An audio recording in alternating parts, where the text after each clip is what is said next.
We teach dynamic thinking skills, which helps individuals gain a competitive edge.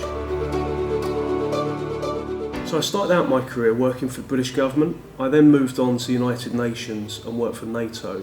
And during that time I held various different roles, latterly senior, including delivering education. I formed 2creatEffects in 2011, shortly after my career with the government, in order to design and deliver a unique course in dynamic thinking to a large UK client.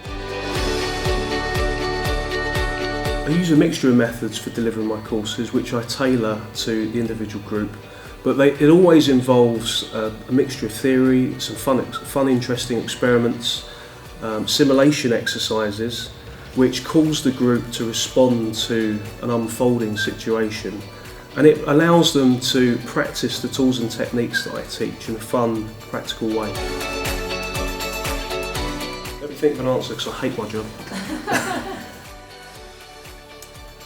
I think my favourite part of my job is of course meeting lots of new people, because that happens to be on a regular basis. But I suppose the most exciting thing for me is to see the utility that others see in what I teach.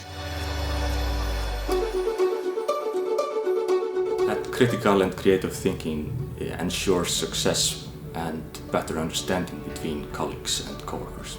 The course triggered me to think of daily life situations very differently, both inside and outside my workplace Valitor, and I feel like I'm now armed with a selection of tools to think creatively. To be more aware of my own thought process and those of the people around me.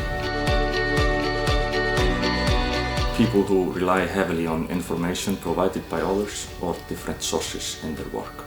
I would recommend this course to anybody that wants to be able to compete and stay ahead of the game. Anyone that's required to think on their feet in their line of work. My favorite part of the course was the fact that it wasn't a typical lecture. It was a very hands-on environment with practical exercises. They were fun and intriguing and very good for group work. So I think my favorite part of the course were the exercises, because they simulated real situations very well. They were interactive, fun, engaging, and it was very easy to test out the techniques that Chris had taught us in the course. I'm more willing to challenge established processes and establishment in my work, and I focus more on effective communication with my colleagues. When appropriate, I take time to challenge my own thinking habits and those of my colleagues. I think Chris uses a very interesting method of teaching. He gets to the point right from the beginning, which was very refreshing, and I'm actually still talking about the course nearly 2 months later to my friends and family.